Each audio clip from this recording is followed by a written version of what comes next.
दोस्तों, समय यात्रा यानी टाइम ट्रेवल यानी कि जो समय में यात्रा करता हो। समय में यात्रा करता हुआ आदमी वर्तमान को पीछे छोड़कर भविष्य में पहुंच सकता है और वर्तमान को छोड़कर भूतकाल में भी पहुंच सकता है। इस बात पर यकीन कर पाना किसी आम आदमी के लिए बहुत ही मुश्किल है, परंतु हाल ही के वर्षों में कई ऐसी घटनाएं सामने आई हैं जिन्होंने बड़े बड़े वैज्ञानिकों और बुद्धिजीवियों का भी सिर चकरा दिया है।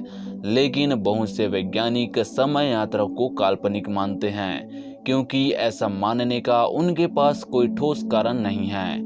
लेकिन कुछ वैज्ञानिक समय यात्रा की संभावना से इनकार भी नहीं करते।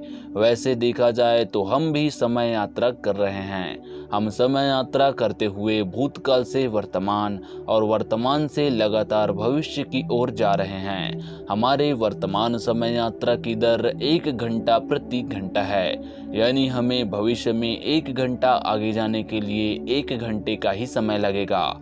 लेकिन यदि यही समय की गति 1 घंटा प्रति घंटा ना होकर कम या ज़्यादा हो तो व्यक्ति भविष्य या भूतकाल में जा सकता है। दोस्तों, आपने अल्बर्ट आइंस्टाइन का नाम तो जरूर सुना होगा, जिन्होंने 1915 में थ्योरी ऑफ जनरल रिलेटिविटी सिद्धांत का प्रतिपादन किया। इस सिद्धांत के अनुसार समय हर परिस्थिति में एक ही गति में नहीं चलता है, यह परिस्थिति के अनुसार कम या अधिक हो जाती है। जैसे नदी की पानी की रफ्तार कहीं कम तो कहीं ज़्यादा होती है, उसी प्रकार परिस्थिति के अनुसार समय की रफ्तार भी कहीं कम तो कहीं ज़्यादा होती है। जैसे इस समय मेरा समय जिस गति से चल रहा है, हो सकता है कहीं और इसी समय की गति कुछ और हो, यानी जिस जगह समय की गति प्रकाश की गति से भी कई गुना तेज होती है, वहाँ वह व्यक्ति वर्तमान समय से भी आगे भविष्य में चला जाता है। यानी एक उदाहरण के लिए, आप किसी तेज रफ्तार वाली रेल या जहाज में यात्रा कर रहे हैं तो आपके लिए समय बाहरी दुनिया की अपेक्षा धीमा हो जाएगा, और जब आप उस रेल या जहाज से बाहर निकलोगे तो आप भविष्य में पहुंच जाओगे। हालांकि इतनी कम गति में चलने की वजह से आप 1 सेकंड के करोड़वें हिस्से जितना ही पहुंच पाओगे। ये मैंने एक उदाहरण दिया है। जैसा कि मैंने पहले ही बताया कि प्रकाश की गति के समान तेजी से चलने वाले किसी अंतरिक्ष में यदि कोई 50 साल का व्यक्ति यात्रा करता है तो वह व्यक्ति जब 1 साल बाद वापस पृथ्वी पर आता है तो पृथ्वी पर 60 साल बीत चुके होंगे, यानी वह व्यक्ति भविष्य में पहुंच चुका होगा। यानी उसकी उम्र अभी 51 वर्ष ही हुई है, लेकिन वह पृथ्वी के समय की 60 वर्ष आगे की दुनिया देख चुका होगा। अर्थात पृथ्वी के समय के अनुसार उसकी उम्र अभी 110 वर्ष हो चुकी होगी, लेकिन हकीकत में अभी उसकी उम्र 51 वर्ष ही हुई होगी, क्योंकि वह व्यक्ति अंतरिक्ष में 1 ही वर्ष रहा, यानी उसकी उम्र 1 ही वर्ष बीती है। इसका कारण बस समय की गति है। जिस समय वह व्यक्ति अंतरिक्ष में यात्रा कर रहा था, तब अंतरिक्ष की समय की गति पृथ्वी की समय की गति से लाखों गुना तेज थी, मगर ये गति वो अनुभव नहीं कर पाया। जैसे मान लो कि हम किसी तेज गति की ट्रेन में बैठे हैं, लेकिन जब तक कि हम ट्रेन की विंडो से झांक कर नहीं देखेंगे तो हमें ट्रेन की गति का अनुभव नहीं होगा। शायद ऐसा ही कुछ उस प्लेन के साथ घटा होगा। 22 जुलाई 1955 को जब उसने न्यूयॉर्क से उड़ान भरी तो मियामी के लिए ये सफ़र मात्र 3.5 घंटे का था। बाद में शायद वह जहाज एक ऐसे टाइम जोन में पहुंच गया होगा जहां समय की रफ्तार सामान्य गति से लाखों गुना तेज रही होगी, और 37 वर्ष बाद भी उन्हें ऐसा लग रहा होगा जैसे वो अभी 3.5 घंटे के सफ़र में ही हैं। आइंस्टाइन के इस सिद्धांत से पहले सभी को यह लगता था कि ब्रह्मांड में सभी जगह समय की गति एक ही है। आइंस्टाइन के इस सिद्धांत के पश्चात वैज्ञानिकों ने भी समय यात्रा की संभावना से इनकार नहीं किया। पृथ्वी पर कहीं कहीं समय की गति कहीं कम अथवा ज़्यादा होने के कारण ही यहाँ समय यात्रा की कई घटनाएं सामने आई हैं। इसी प्रकार समय यात्रा की भंवर में फंसा एयरक्राफ्ट 914।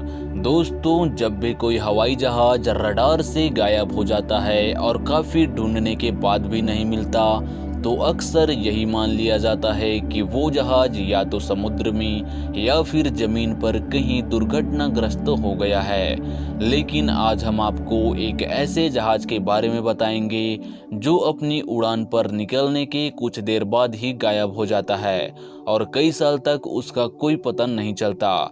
लेकिन एक दिन वही जहाज अचानक किसी हवाई अड्डे पर उतरता है और लोगों के लिए तमाम सवाल खड़े कर देता है कि इतने साल तक यह जहाज कहाँ था और आखिर उन यात्रियों का क्या हुआ। दोस्तों, वैसे तो हवाई जहाज़ों के गायब होने की यह पहली घटना नहीं थी। इससे पहले भी बारमूडा ट्रायंगल के पास बहुत जहाज गायब हो चुके हैं। लेकिन आज हम आपको ऐसे जहाज के बारे में बताएंगे जो 37 सालों तक गायब रहा और एक दिन उसी स्थिति में वेनेजुएला के एयरपोर्ट पर उतरता है जिस स्थिति में वो 37 साल पहले उड़ता है। तो दोस्तों, आइए जानते हैं इस घटना को विस्तार से। दोस्तों, ये घटना है 21 मई 1992 की, जब एक हवाई जहाज फ्लाइट 914 वेनेजुएला के हवाई अड्डे पर लैंड करता है। हैरानी की बात तो यह है कि इस जहाज ने 22 जुलाई 1955 में 4 कर्मी दल के सदस्य और 57 यात्रियों के साथ न्यूयॉर्क से मियामी के लिए उड़ान भरी थी, जो मियामी नहीं पहुंचा और रास्ते में ही कहीं गायब हो गया। इस घटना का मुख्य सबूत जहाज के पायलट और कंट्रोल टावर के बीच हुई बातचीत की रिकॉर्डिंग है तथा दूसरा सबूत 1955 का एक छोटा सा कैलेंडर है जो जहाज के पायलट ने दोबारा उड़ान भरने से पहले रनवे पर छोड़ दिया था। कंट्रोल टावर के कर्मचारियों का कहना था कि उन्होंने इस घटना को अपनी आंखों से देखा था। कर्मचारियों का कहना था कि यह प्लेन कुछ अजीब और अलौकिक था, जो बहुत पुराने मॉडल का लग रहा था तथा रडार स्क्रीन पर भी नहीं दिख रहा था। जहाज के रनवे पर उतरने से पहले पायलट और कंट्रोल रूम के कर्मचारियों के बीच रेडियो कम्युनिकेशन द्वारा बातचीत हुई। जब कंट्रोल रूम के कर्मचारियों ने पायलट से उसका नाम पूछा तो उसने जवाब दिया कि हम कहाँ हैं। उसकी आवाज़ से घबराहट और परेशानियों का पता साफ साफ लग रहा था। अंत में पायलट ने कहा कि यह एक चार्टर्ड फ्लाइट 914 है जिसमें 57 यात्री सवार है और यह फ्लाइट न्यूयॉर्क से मियामी के लिए है। पायलट की यह बात सुनकर कंट्रोल रूम में सन्नाटा छा गया, क्योंकि फ्लाइट 914 का destination point Miami Caracas Venezuela से 1800 किलोमीटर दूर था। तभी कंट्रोल रूम ने पायलट को जवाब दिया कि यह तो काराकास वेनेजुएला साउथ अमेरिका है, क्या आप खो गए हो? पायलट की तरफ से कोई जवाब न मिलने पर भी कंट्रोल रूम ने मुसीबत में जानकर जहाज को रनवे पर उतरने की अनुमति दे दी और जहाज सफलतापूर्वक रनवे पर उतर गया। जैसे ही कंट्रोल रूम को लगा कि अब स्थिति नियंत्रण में है तो उन्होंने पायलट की आवाज़ सुनी जो अपने साथी पायलट से कह रहा था कि देखो ये क्या अजीब सी चीज़ है, जैसे उन्हें एयरपोर्ट पर खड़े जेट प्लेन को देखकर बहुत हैरानी हुई हो। कंट्रोल रूम के कर्मचारी डॉक्टर डेलाकोर्ट के अनुसार पायलट ने बताया कि यह फ्लाइट 1955 में मियामी के इंटरनेशनल एयरपोर्ट पर सुबह 9:55 पर लैंड होनी थी। तभी उन्होंने पायलट को बताया कि यह काराकास वेनेजुएला का एक इंटरनेशनल एयरपोर्ट है और आज 21 मई 1992 है। जहाज का पायलट डॉक्टर डेलाकोर्ट की बात सुनकर वह भौचक्का रह गया। उसके मुंह से बस इतना ही निकला, ओ माय गॉड, जैसे कि वो अपनी सांसें ही भूल गया हो।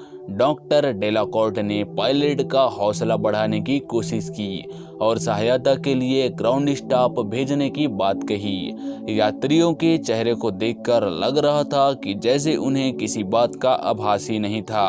उन्हें तो अभी भी यही लग रहा था कि उन्होंने मियामी मतलब फ्लोरिडा में लैंड किया है और वे अभी 1955 में ही हैं। जैसे ही ग्राउंड क्रू प्लेन के पास जाने लगा तो पायलट एकदम से चिल्लाया, नो डोंट, हमारे पास मत आना, हम जा रहे हैं। ग्राउंड क्रू ने बताया कि उस समय सब यात्रियों के भौचक के चेहरे नजर आ रहे थे, जैसे वे कुछ समझ नहीं पा रहे थे कि उनके साथ ये सब क्या हो रहा है। पायलट ने दूर से ही ग्राउंड स्टाफ को हाथ से इशारा कर रहा था और कह रहा था, दूर जाओ यहाँ से। डॉक्टर कोर्ट के अनुसार उस समय पायलट के हाथ में एक फाइल थी और वह फाइल को हिलाते हुए ग्राउंड स्टाफ को वापस जाने का इशारा कर रहा था। शायद यही वो समय था जब वह छोटा कैलेंडर रनवे पर गिर गया, जो उन्हें बाद में मिला। पायलट ने अफरा तफरी में जहाज का इंजन स्टार्ट किया और प्लेन को फिर से उड़ा ले गया। बाद में कंट्रोल टावर के रेडियो में रिकॉर्ड हुए वार्तालाप और उस कैलेंडर को सरकार द्वारा जब्त कर लिया गया। दोस्तों, इस घटना के पीछे का रहस्य अभी भी अनसुलझा है। जानकारों का मानना है कि या तो यह कोई अलौकिक घटना थी या फिर यह जहाज टाइम ट्रेवल करता हुआ 1955 से 1992 में आ गया था। ये बहुत ही हैरान कर देने वाला किस्सा है। हैरानी की बात ये नहीं कि ये जहाज 37 वर्षों तक गायब रहा, बल्कि ये है कि जो यात्री जिस अवस्था में गायब होते हैं उसी अवस्था में मिलते हैं, यानी समय के बीतने का उनकी उम्र पर कोई प्रभाव नहीं पड़ता। उम्मीद है दोस्तों ये वीडियो आपको पसंद आई होगी। अगर ये वीडियो आपको पसंद आई हो तो लाइक करें, कमेंट करें, शेयर करें और फ्यूचर में ऐसे ही इंटरेस्टिंग वीडियो देखने के लिए हमारे चैनल को सब्सक्राइब जरूर कर लीजिए।